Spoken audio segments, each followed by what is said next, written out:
Halo,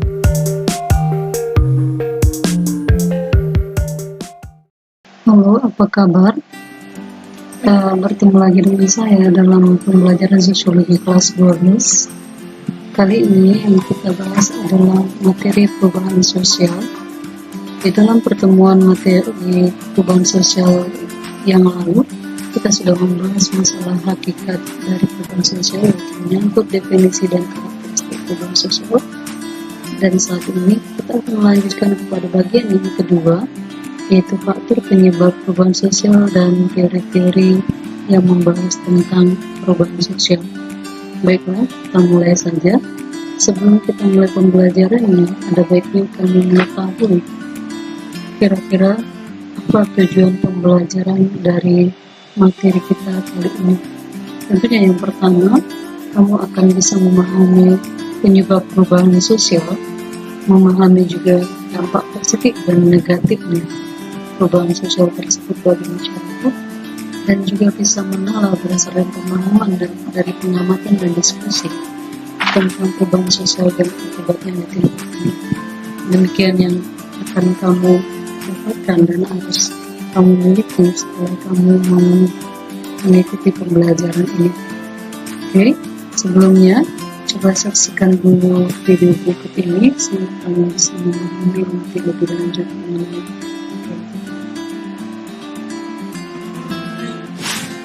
Sejak perjanjian perdagangan bebas Amerika Serikat dengan Singapura, mengunyah permen karet hanyalah untuk tujuan kesehatan, seperti permen gigi atau permen nikotin, dan pilihan bebas gula lainnya. Permen karet ini hanya tersedia di outlet. Ini dilakukan dalam upaya untuk menjaga Singapura tetap bersih, menurut Lee Kuan Yew, Perdana Menteri pertama Singapura. Ia pertama kali diberitahu tentang larangan mengunyah permen karet pada awal tahun 1980-an oleh Menteri Pembangunan Nasional. Pada saat itu, beberapa kontrol awal diberlakukan termasuk larangan iklan televisi yang mempromosikan penjualan atau konsumsi permen karet. Selama bertahun-tahun, Dewan Pengembangan Perumahan dilaporkan menghabiskan 150.000 Singapura dolar atau setara dengan 1,5 miliar rupiah per tahunnya untuk membersihkan permen karet yang dibuang di trotoar, lubang kunci, sekitar perumahan, dan bahkan kursi-kursi transportasi umum. Awalnya, Lee Kuan Yew menentang permintaan tentang larangan mengunyah permen karet. Lee Kuan Yew berpikir jika kebiasaan itu bisa diperbaiki melalui pendidikan ataupun denda. Namun, semua berubah pada tahun 1987 setelah peluncuran sistem Mass Rapid Transit atau yang biasa disingkat dengan MRT. Biaya sistem ini mencapai 5 miliar dolar Amerika, dan politisi sangat gembira tentang bagaimana hal itu akan memodernisasi dan bahkan merevolusi negara Singapura. Jadi, setelah itu banyak tangan jahil yang menempelkan permen karet pada sensor pintu kereta yang menyebabkan pintu kereta tidak berfungsi dan mengakibatkan gangguan panjang pada layanan kereta. Permen karet secara resmi dilarang. Pada tahun 1992, larangan tersebut diperkenalkan oleh Presiden Goh Chok Tong dan ada pendapat kuat untuk dan menentang larangan tersebut. Para pendukung larangan ini senang melihat akhir dari gangguan yang tidak sedang dipandang, terutama mereka yang pekerjaannya membersihkan lingkungan sekitar. Oke, baik, kamu sudah mendengarkan videonya. Kira-kira apa penyebab perubahan sosial yang terjadi pada pembahasan video tersebut? Oke, tentunya salah satunya adalah adanya perkembangan teknologi dan juga munculnya masalah tertentu yang mengakibatkan adanya keharusan untuk membuat regulasi yang baru. Oke, nah kira-kira apa saja yang menjadi penyebab perubahan sosial yang lain? Untuk penyebab-penyebabnya itu, maka kita langsung saja kepada pembahasan berikutnya.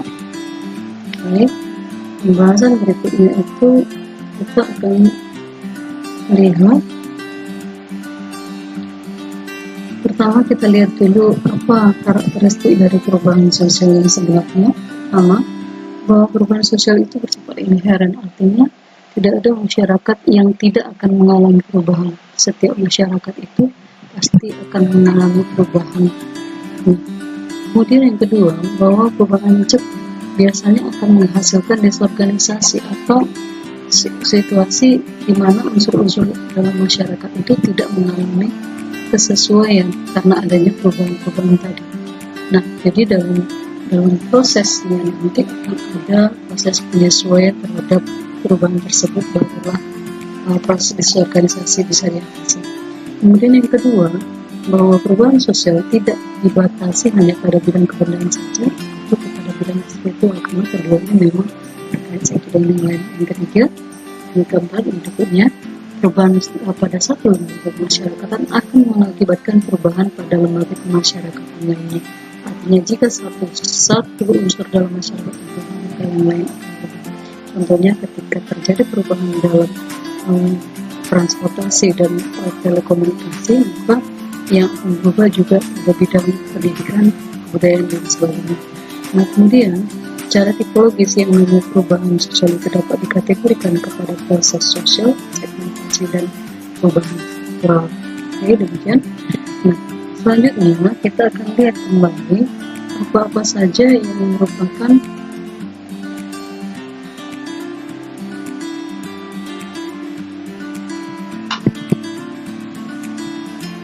penyebab ataupun yang mengakibatkan masyarakat itu cenderung mengalami perubahan. Pertama tentunya adanya masalah-masalah yang baru, ya, masalah-masalah yang baru. Masalah-masalah itu muncul karena adanya perubahan yang terjadi sebelumnya, atau karena adanya kebutuhan-kebutuhan yang tidak terpenuhi. Kemudian adanya ketergantungan pada hubungan antar warga, pewaris kebudayaan, dan juga tentunya tentang lingkungan yang berubah, misalnya karena bencana alam dan sebagainya. Nah, ini semua akan mengakibatkan bahwa perubahan sosial itu melekat pada suatu masyarakat. Artinya setiap masyarakat pasti mengalami. Nah, kemudian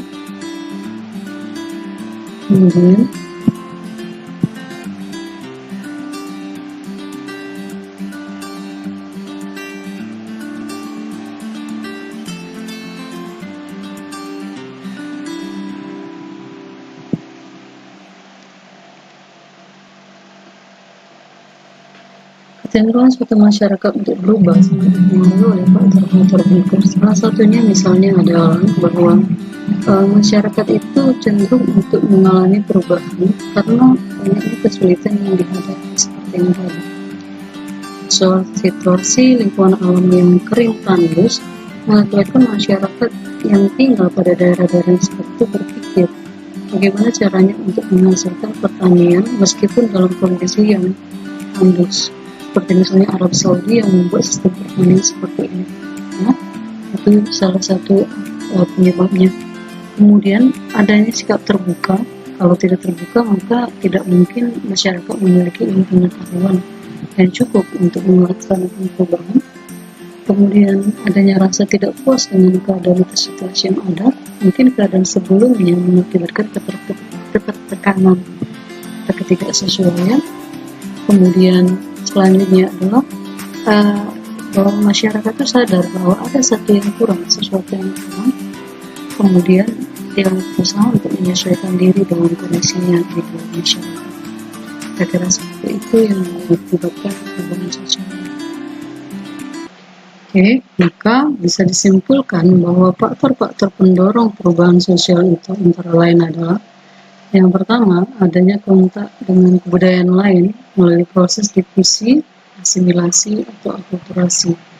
Kemudian sistem pendidikan formal yang maju, sehingga bertambah pengetahuan dan wawasan masyarakat untuk mencoba memulai adanya perubahan.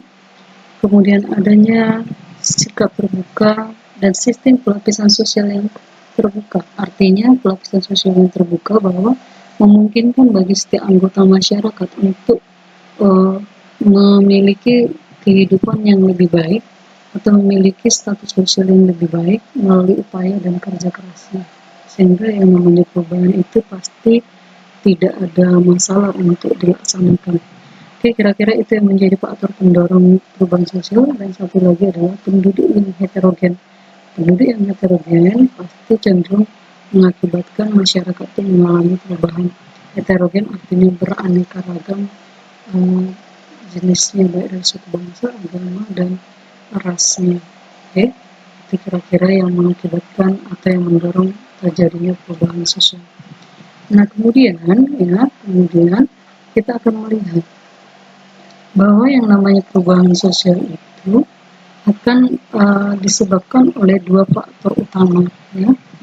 Disebabkan oleh dua faktor utama. Yang pertama adalah faktor internal, yang kedua faktor eksternal. Dan jika dikatakan faktor internal berarti faktor yang berasal dari masyarakat sendiri, sementara eksternal faktor yang berasal dari luar. Faktor internal itu antara lain adalah bertambah atau berkurangnya penduduk. Jadi ketika penduduk itu bertambah atau berkurang, maka yang namanya perubahan sosial itu tidak akan terhindari, tidak akan bisa dihindari. Yang kedua, penemuan-penemuan baru berupa invention, discovery, bahkan yang namanya inovasi-inovasi baru juga akan menghasilkan perubahan. Kemudian adanya konflik dalam masyarakat dan pemberontakan atau revolusi. Sementara faktor eksternal atau faktor yang berasal dari luar masyarakat itu antara lain keadaan lingkungan fisik masyarakat.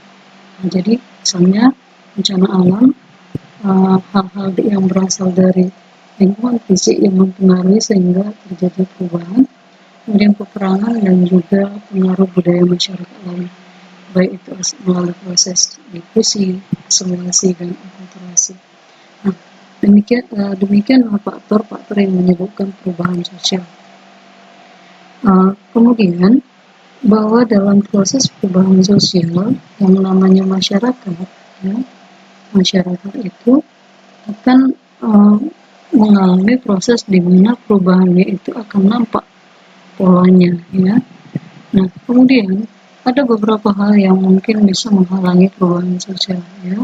Yang pertama adalah kurangnya hubungan dengan masyarakat lain atau terjadinya isolated dari satu kelompok masyarakat. Jadi ketika masyarakat itu terisolir, maka dia akan sulit untuk mengalami perubahan. Kedua, ilmu pengetahuan yang terlambat sudah pasti, rasa takut akan terjadi kegoyaan pada integrasi budaya. Ini biasanya sifat dari masyarakat yang tradisional. Kemudian sikap konservatif mengurungkan budaya lama. Jadi dianggap bahwa produk kebudayaan lama itu yang paling baik sehingga tidak menginginkan ada perubahan. Sikap tertutup cenderung dilakukan oleh masyarakat yang sifatnya tradisional. Kemudian ada hambatan yang bersifat ideologis, dalam arti kata ideologis itu bisa dari doktrin agama, doktrin pandangan hidup, atau kepercayaan dan sebagainya. Adat kebiasaan yang pada masyarakat yang suka diubah. Ketika adat itu menghalangi terjadi proses perubahan, maka yang namanya perubahan sosial itu akan sulit terlaksana. Yang terakhir adalah vested interest atau kepentingan yang bertengkar. Ada kalanya perubahan sosial itu tidak bisa terjadi karena ada kelompok-kelompok tertentu yang punya kepentingan dengan sengaja menghalangi perubahan yang terjadi pada suatu masyarakat. Misalnya ketika seorang kepala desa diuntungkan dengan keadaan penduduknya yang miskin dan bodoh, maka dia pasti tidak akan menginginkan penduduknya itu menjadi pintar supaya kekuasaannya itu tetap bertahan atau status quo-nya tetap bertahan. Oke, itu yang menjadi faktor penghambat dari perubahan sosial. Nah, kemudian kita lihat kemudiannya itu mengenai teori-teori yang menjelaskan tentang perubahan sosial. Ada dua teori, yang pertama teori pertama itu teori klasik, yang kedua teori modern.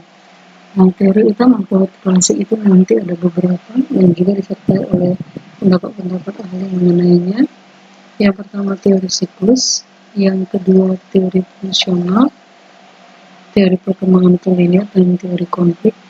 Dan untuk teori modern ada 3 seperti yang tertera di sini. Nah, kita lihat yang pertama itu adalah teori siklus untuk teori klasik, ya. Teori klasik, teori siklus itu menjelaskan bahwa yang namanya perubahan sosial itu adalah sesuatu keadaan di mana ada kecenderungan yang ditunjukkan dalam perubahan masyarakat itu apa yang ada sekarang itu seolah-olah hampir sama atau mempunyai kesamaan dengan apa yang terjadi sebelumnya. Dalam teori siklus dikatakan bahwa perubahan adalah sesuatu yang berulang. Misalnya saja mode pakaian. Mode pakaian yang dimiliki oleh masyarakat saat ini itu hampir sama dengan mode pakaian pada masyarakat tahun 70-an, 60-an, 80-an. Nah, dalam konsep teori siklus dikatakan bahwa proses peralihan daripada masyarakat itu tidak mencapai tahap akhir, melainkan dia berputar kembali ke tahap awal. Jadi demikian yang terjadi pada perubahan pakaian gitu, pakaian atau fashion. Oke. Nah, ini ahlinya adalah Peter Sorokin, Arnold Toynbee, dan Oswald Spengler. Oke. Kemudian yang kedua Oswald Spengler mengatakan masih sesuai dengan teori siklus, mengatakan bahwa setiap peradaban besar manusia itu mengalami proses yang namanya kelahiran, pertumbuhan, dan keruntuhan serta kematian. Nah, untuk kembali lagi kepada proses kelahiran. Nah, jadi sama seperti yang tadi, itu ada siklusnya. Lahir, tumbuh, runtuh, dan akhirnya mati, dan kembali lagi lahir. Nah, begitu yang dikemukakan oleh Spengler, bahwa perubahan sosial itu kira-kira seperti itu, atau perubahan pada masyarakat seperti itu. Jadi ada kalanya yang namanya peradaban itu akan runtuh, tapi akan lahir kembali peradaban yang baru. Nah, itu dia untuk pendapat Oswald Spengler. Ya. Nah, kemudian selanjutnya kita lihat hasil teori klasik perubahan sosial, teori siklus. Nah, kali ini dikemukakan oleh Peter Sorokin.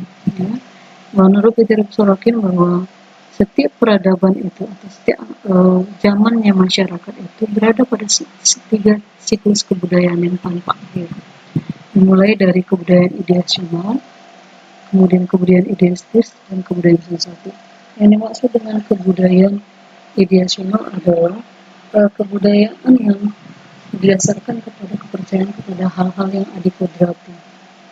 Dan kemudian terjadi perkembangan untuk perubahan di mana kepercayaan kepada hal-hal yang adikodrati tadi berubah menjadi kepada hal-hal yang lebih idealistis atau yang sesuai dengan logika, pengetahuan, dan wawasan manusia. Nah, setelah itu perkembangan kebudayaan idealistis tidak cukup lagi, sehingga masyarakat merasa bosan dengan keadaan ini, sehingga berkembang kebudayaan idealistis tadi kepada hal-hal yang lebih sensasional, sehingga berkembanglah yang disebut dengan kebudayaan sensasi. Maka dalam perkembangannya masyarakat itu ada tahapan di mana muncul budaya-budaya baru yang mana budaya itu adalah budaya-budaya yang dianggap sensasional atau sangat viral gitu. Nah, itu nanti ada saatnya kebudayaan sensasi pun akan menjadi meredup dan akhirnya kembali lagi kepada tahap awal, yaitu kebudayaan ideasional. Itu menurut Peter Sorokin. Target yang selanjutnya, ya, masih pada teori klasik atau teori utama pola perubahan sosial. Di dalam teori siklus, gambarannya bisa kita lihat seperti ini, bahwa masyarakat itu kan dimulai dari masyarakat primitif, yang tradisional, belum menuju kepada masyarakat modern. Nah, nanti dalam perkembangannya dari masyarakat primitif berkembang kepada tradisional, kemudian masuk kepada masyarakat modern, lalu pada akhirnya akan kembali lagi kepada masyarakat primitif. Demikian gambaran daripada teori siklus, ya. Di teori siklus itu menjelaskan bahwa peralihan perubahan masyarakat itu terjadi secara berulang-ulang dengan cara seperti itu dia. Ya. Masih pada teori utama atau teori klasik pola perubahan sosial, kita lihat pada teori yang kedua, yaitu teori linear atau teori perkembangan. Ilmunya Herbert Spencer, Emil Durkheim, Max Weber, dan Karl Marx. Menurut teori linear, berbeda tadi dengan teori siklus, teori linear menjelaskan bahwa yang namanya perubahan sosial itu adalah sesuatu yang diarahkan kepada satu titik tujuan tertentu, ya, satu titik. Baik, kita lanjutkan. Nanti untuk teori linear menyatakan bahwa perubahan itu diarahkan ke satu titik tujuan tertentu. Jadi dia tidak berulang-ulang sama seperti teori siklus. ini sudah pasti perubahannya itu dari perubahan tingkat terendah ke tingkat yang lebih tinggi dan berhenti sampai di situ. Nah, nanti teori linear itu terdiri dari teori yang evolusioner dan teori revolusi. Nah, oke, kita lanjutkan ke berikutnya. Masih dari teori klasik perubahan sosial, yaitu teori linear yang dikemukakan oleh beberapa ahli ini, yaitu menurut Emile Durkheim. Ketika dikatakan perubahan sosial menurut Emile Durkheim, maka masyarakat berkembang dari solidaritas mekanik ke solidaritas organik, ya, dari ikatan-ikatan yang didasarkan karena kepercayaan dan kebangsaan kepada ikatan-ikatan yang didasarkan kepada kepentingan atau ketergantungan karena kebutuhan satu sama lain. Sebagai contohnya, dari sifat yang didasari oleh perasaan pada masyarakat desa kepada sifat yang didasari oleh kepentingan atau azas manfaat pada masyarakat. Nah, yang kedua ada Marx, ya. Marx juga mengatakan bahwa perubahan sosial itu terjadi secara linear tetapi tidak secara revolusioner. Terkenal dengan teorinya, yaitu teori kelompok sosial, ya. Masyarakat feodal menurut Marx akan berubah menjadi masyarakat kapitalis akibat daripada proses perubahan sosial. Sementara Max Weber menjelaskan tentang teori evolusi sosial, yaitu masyarakat akan mengalami perubahan secara linear, yaitu dari pemikiran yang bersifat mistik atau tahyul kepada pemikiran yang bersifat rasional. Oke, itu dia teori linear yang dikemukakan oleh beberapa ahli. Masih pada teori perubahan sosial. Jadi ini dia gambaran teori perkembangan bahwa dalam masyarakat dulu dimulai dari primitif, tradisional, modern, jadi dia berkembang menuju titik tertentu, titik yang paling tinggi, ya. Itu yang dikatakan pada teori perkembangan. Selanjutnya, di dalam perkembangannya teori linear itu juga menjelaskan tentang apa yang dikemukakan oleh Jamie Hartley, itu bahwa perubahan sosial sebagai perkembangan masyarakat yang mengikuti suatu proyek, ya. Ini didasarkan kepada teori yang dikemukakan oleh Visconti, yaitu teori politik bertahap, bahwa masyarakat itu mengalami 3 tahapan utama, yaitu tahap teologis dan militer, di mana masyarakat lebih mengutamakan hal-hal yang bersifat adikodrati dan mengutamakan hal-hal yang berkaitan dengan penguasaan melalui militer ataupun pasukan terhadap kelompok lain. Kemudian yang kedua tahap metafisik dan tahap dan yuridis, dan yang ketiga tahap ilmu pengetahuan dan pendidikan. Nah, ini semua nanti terjadi pada setiap masyarakat melalui pandangan Agustin, sehingga tahapan yang terakhir itu berarti adalah tahap ilmu pengetahuan dan industri. Setelah itu tidak ada lagi Agustin dan Ejai. Kira-kira nanti gambaran daripada ketiga tahapan ini bisa kamu lihat di pembahasan berikutnya, yaitu pertama tahapan yang disebut dengan teologis dan militer menurut Eugene Halevi, ya. Dalam masa ini tidak dibenarkan adanya penelitian karena dianggap sebagai pelanggaran, ya. Itu tahap yang disebut teologis dan militer. Kemudian nanti ada teori atau tahapan yang kedua, yaitu tahapan yang disebut dengan tahap metafisik dan yuridis. Ini adalah tahap yang menjembatani antara militer dan industri. Kemudian pengamatan atau penelitian masih dikuasai oleh imajinasi atau ramalan. Kemudian secara lambat laun diubah menjadi penelitian seperti yang terjadi pada penemuan Archimedes dalam teori Archimedes, ya, itu juga di tahap metafisika di sini. Kemudian yang ketiga tahapannya adalah tahapan pengetahuan dan informasi. Dalam tahapan ini, imajinasi sudah digantikan oleh pengamatan dan konsep teoritis yang positif. Oke. Itu kira-kira teori utama atau teori klasik dari perubahan sosial.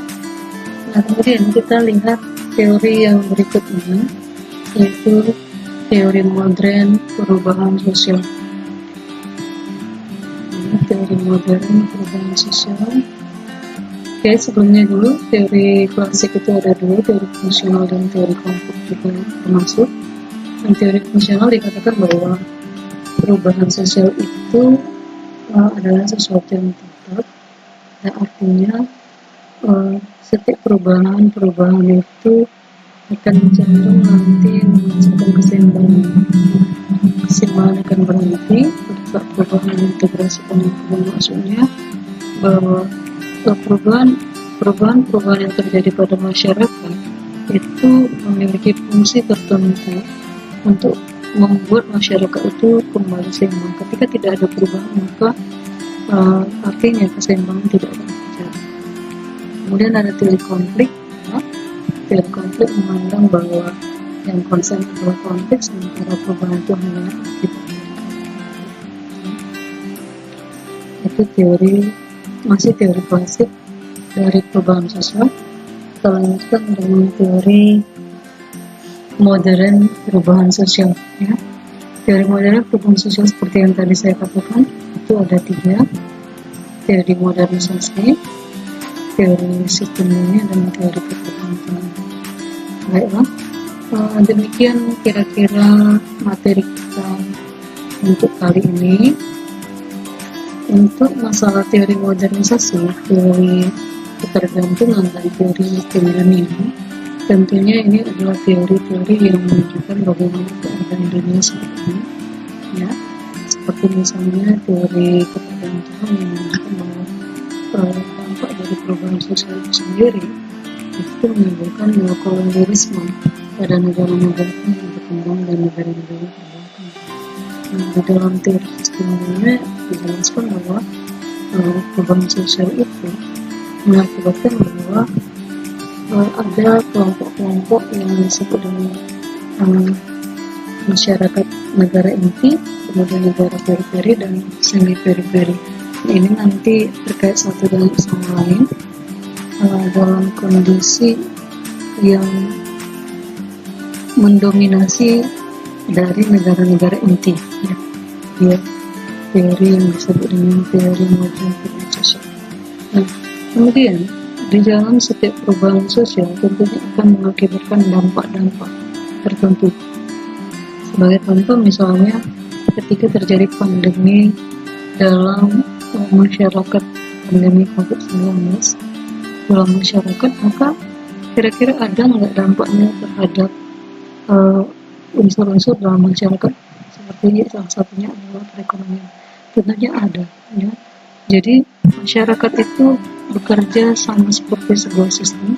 Di dalam masyarakat juga ada yang disebut dengan suatu sistem sosial, di mana dalam sistem itu ada unsur-unsurnya. Masing-masing unsur terkait satu dengan yang lain. Jika salah satu unsur tidak berfungsi dengan baik, maka itu akan mengganggu keseluruhan kerja sistem. Sehingga dalam suatu waktu yang namanya masyarakat yang terganggu, bagian-bagiannya akan mengalami proses disorganisasi atau tidak sesuaian fungsi atau tidak berfungsinya unsur-unsur dalam masyarakat itu untuk sementara. Lalu jika disorganisasi berlanjut, maka itu akan menghasilkan disintegrasi atau ketidaksesuaian. Dan disintegrasi pada akhirnya akan menghasilkan berbagai macam masalah sosial, ya, masalah sosial bisa dalam bentuk kriminalitas, pergolakan remaja, ataupun pergolakan daerah. Untuk itu misalnya ketika terjadi pandemi, maka ada banyak masyarakat yang terhalang dalam proses mencari nafkah, sehingga keadaan ekonomi terganggu. Nah, ketika tidak mempunyai penghasilan, sementara bantuan dari pemerintah terbatas, maka apa yang terjadi? Ada beberapa kecenderungan yang terjadi, salah satunya adalah tingkat kriminalitas yang semakin tinggi. Nah, jika ini akan berlanjut, maka hal-hal ini akan menimbulkan nanti yang disebut dengan chaos, dan juga chaos itu adalah kondisi dalam keadaan kacau, sementara anomi adalah proses di mana masyarakat tidak mempunyai pegangan mengenai hal yang baik atau yang buruk, tidak ada pegangan mengenai norma-norma dalam masyarakat. Nah, kira-kira ada lagi nggak menurut kami dampak pandemi COVID-19 terhadap perekonomian? Silakan diskusikan dengan teman-teman sekelas. Oke. Nah, demikian pembahasan kita kali ini. Sebelum kita akhiri, yuk kita coba untuk menjawab pertanyaan kuis. Satu soal saja. Yang pertama, kita lihat dulu soalnya. Oke, yang ditanyakan adalah faktor-faktor yang mendorong jalannya proses perubahan sosial, tetapi yang bukan. Nah, kira-kira jawabannya apakah A? Kita coba. Ternyata salah. Apakah B? Salah juga. Apakah C? Ternyata salah juga. B? Yang E? Oke, jadi jawabannya adalah E. Kenapa? Karena A, B, C, dan D merupakan faktor-faktor yang mendorong proses perubahan sosial, sementara yang E adalah faktor yang menghambat perubahan sosial. Oke, sampai jumpa dalam pembelajaran sosiologi berikutnya. Semoga tetap sehat dan tetap semangat mengerjakan tugas-tugas pelajaran dalam sehari-hari. Terima kasih.